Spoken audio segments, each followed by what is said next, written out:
Okay. Hey everybody, it's Dave from a greater town, and today we are here with Antoinetta. Hey Antoinetta, how are you? Hi, very nice to Yeah, meet you, Dave. yeah, yeah, Thank you for having me. yeah. You're welcome. So, before we get into it, I'm just going to, for those of the people who are watching that are sort of new, I do this like, little intro so everybody knows what we're about to get into. So, a greater town is a show about business owners, local business owners. And what our sort of mission is we say take back Main Street. And what that means to us is we're really just looking to find local business owners, talk to them, and get the word out about the great work that all these people are doing every day in little towns in America. So, with that said, Antonetta, let's learn about you, your business, and we'll start with just, the beginning, right? The where you're from. Let's just start there, and we'll just kind of keep rolling. Yes. Very nice to meet you. My name is Antoanetta, and I was born in Sofia, Bulgaria. I grew up surrounded by jewelry and jewelry making Yeah, since my father was a jeweler, so I've always watched him create something. And we moved to the US 20 years ago, and we spent 20 years there, and I built my business there. And yeah, it was a completely different world for me. right. So, okay, that's interesting. So you're a jeweler now, but it's lineage. I mean, it's from your family. Your Yes, dad was a jeweler, right? it's been a very long time, and it I can't really say where it began. I can say I've been 20 years in the business as a Yeah, business. However, it really started way back, because, as I said, I've been watching my dad create jewelry long time ago, since I was a child. Our His studio was actually our basement. hmm, So for me, it was very interesting, the smell, like all the things, the wires, the gold, the stones, right. everything he was doing. I've been watching, and yeah, so it just naturally transitioned. But otherwise, my background was had nothing to do with jewelry, nothing to do with applied arts, so to Hmm, say. I was in theater and acting. I did that for a little bit in Bulgaria, and then I studied art history and hmm, drawing, life drawing, and then just slowly got into jewelry and graduated one of the most prestigious schools in America, the Gemological Institute of America. uh-huh. And this is where my actual career began. Oh, okay. Wow. Wow. And so that was in California, right? Yes, in California, the school, that's Yeah. their original campus. It's in Carlsbad. Yeah. It's a beautiful school. They have the biggest Swarovski crystal on top of the school, so it's like a really shiny object when you Oh, drive wow. by. Yeah. Yeah. Yeah. Well, um, I'm trying to remember where I saw a crystal like that. It was incredible. The sun was coming through it and, Oh yeah, it's glimmering light. shiny. It was just unbelievable. Yeah. So, okay. So that brings us to, your origin to you coming to the US and starting, I guess officially, starting the career in the school. Right. And so now you're in California and you're graduated. And did you start the business right away after that? Kind of. I did work for a few people as a designer because I was fresh off of school and I needed Right. some experience. And I kind of I learned from my dad more the old world techniques, and then Right. at GIA I started designing in 3D. So I Hmm. started using a very sophisticated software to create three-dimensional pieces, Right. my jewelry. And but of course I continued to work with my hands and also created wax models with the oldest technique there Right. is for wax carving. And so I really didn't have much direction at the beginning. I did work for a few people, and then I opened my studio. And being in LA, it's almost inevitable, not to meet people that are very influential. There are other Right. creatives. I met a lot of fashion designers, stylists, makeup artists, photographers that really impacted my current career. And I had the chance to work with a lot of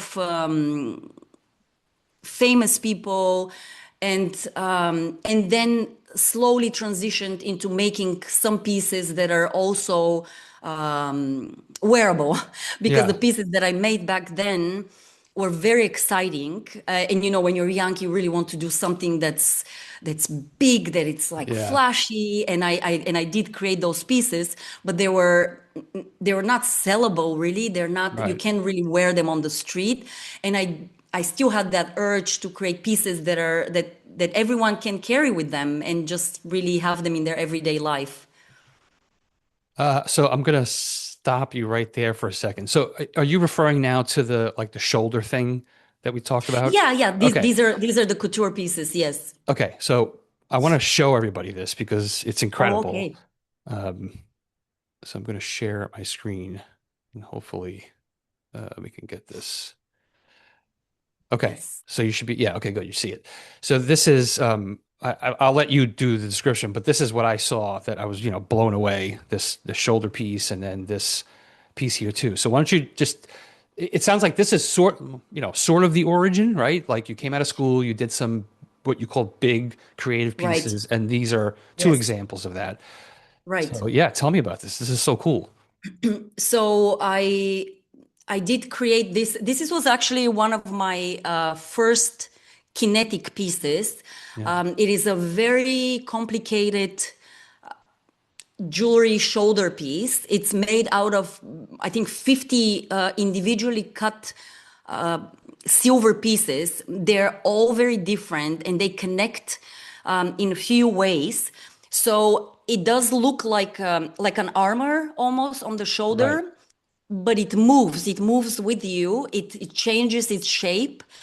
And yeah, Taboo from the Black Eyed Peas wore it. We were at his photo shoot for his book, and he wore the piece. He fell in love with it. He really wanted to wear it on stage, but that was not prepared to be worn on stage because Right. he dances, he moves a lot, and this needs to be, carefully Yeah. prepared for that matter. But yeah, that was one really unique piece that kind of started things off for me. That is super cool. So I know I don't want to lose the thread of Kinetic. So we'll come back to that because I know you kind of carried that through Exactly. to new stuff too. So and then what about this one?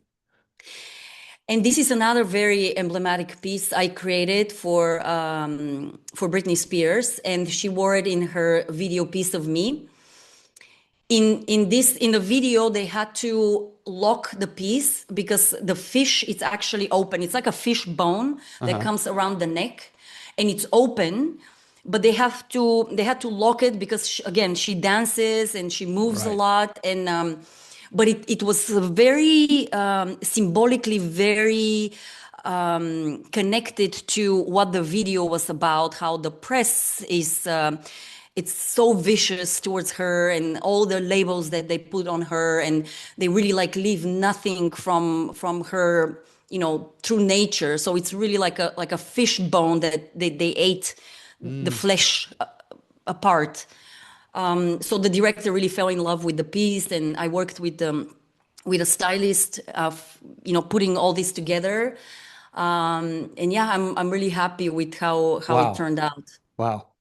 So this is exactly the sort of thing that the reason we do these interviews because you will look at the website or if you go to like a local business or whatever it is, you don't get to hear these stories and they're fantastic, Um, so I'm glad that we're getting into it that way. Okay, so now you've come from Bulgaria, you went to school, graduated, started doing some pieces like this, and now you're saying that you begin to transition into I don't want to say real business, but sellable wares, right? Things that people can Right. wear, and that is these pieces up here, right? Right. So these are the kinetic rings that I'm making, and yeah, I just got so deep into movement and just anything that it's not static and boring and still. And it's just like my personality because I'm a very I move a lot. I Okay. can't stay still. So this is a real how can I say, it's a portrait of me. And yeah, I do this very passionately, but again, to me it is very important, the connection that I have, and it doesn't matter that I've worked with such big and influential people, and I created custom pieces for them. It really taught me that the most important thing in that process is the relationship I create. And it really taught me to keep deadlines, to work under stress and pressure. And I think I actually operate better under stress. Oh, yeah. However, for me, that's the most important thing, the connection I have with customers, and that's one of the things that I don't want to ever lose, because now even if you have a question, and that's what makes us different, is that you can call me directly, you can email me, you can always ask any questions regarding the jewelry, how you can change it, if I can make something that you don't even see on the website. And I love talking to people about new things, and I love when they give me the freedom to create new things. Right. So this is where I'm right now Okay. with my work. Great. Great. Great. Okay. So to make sure I understand that correctly, right? You've got made to order pieces, right? They're not stocked. You make every piece Absolutely, after the yes. order. And there's a potential for customization if somebody wants that, but they can order the things that are seen here, right? Of course, Yeah, yes. right. Okay. Okay. Um, And of course, I mean, I always like to I still create art pieces that are, not really right. wearable. I exhibited in a couple museums in Madrid and in Tokyo, some of my contemporary jewelry. So I always like to push the boundaries of what I can and can't do, and how things are perceived. That always intrigued me. But when it comes to sellable pieces and marketing, you still have to preserve some guidance and some parameters. You have to fit into some parameters in order to be to be able to put it on the market. Yeah, right. Right. Right. Okay. All right. Well, I get it. I mean, it's actually and so just to go back to what you said about staying close to customers. Yes. So it's kind of like, so I come from a creative background, right? I went to design school. And it's like the, classic struggle, I guess, people that are in creative businesses always have. You want to grow, Yeah. but the bigger you grow, the less day-to-day involved you are with the things that happen. And maybe this applies to, it probably does apply to like a lot of other businesses. So yeah, it's a balance, right? And it sounds like you're trying to stay somewhere in the middle, right? Where you're still involved, you're still in touch with directly with the customer, and but still grow it, still grow Exactly. it. Yeah, right. Exactly. Yes, I want to achieve that balance because we always push for bigger and better and more, and I want that. However, I don't want to lose track of that personal touch and control and direct connection with my trusted team of jewelers in Los Angeles and stone setters. I have direct communication with them every day, sometimes at 1 o'clock, because right now I'm in Spain. But I don't want to lose that touch with them and also with my customers, because there is a moment when if you grow too big, you can really you become a factory, and I Yeah, don't right. want to ever become a factory. Yeah, yeah. I mean, there you said it perfectly. It's like it's that is the opposite of what a person that founded a company based on creative, wants, right? Yeah. It's the opposite. So. Yeah. It sounds like you're finding the right balance, so that's great. Yeah, yeah, fantastic Yeah. work. Really, it's impressive. Thank you so much. Thank you. Yeah, I hope I won't lose that touch, and I'll preserve the heritage and all the lessons that my dad gave me to keeping things real and personal and artistic, and still bring that value to the people you're working with and people that are across and you're trying to communicate with. Yeah, yeah. Okay. All right. So I think that's it for me. Do you have anything else you want to tell everyone? Just remember there's small businesses there, and Right. appreciate the people that you have in your neighborhood, no matter where. And when you travel, because I love traveling, so wherever you travel, try to bring a piece of that local place you're Yeah. at, and support these people as well. Right. Right. Okay. All right. So we'll make sure that after we post the video and everything, everybody's got a way to reach out to you. The website links and all that. So we don't have to go through that here. It'll be included in all the material we put out there. So thank you for coming on. And Perfect. yeah. Well, thank you very much. I'll share it also. Or would you send me a format after you post it? When are you planning to post the video?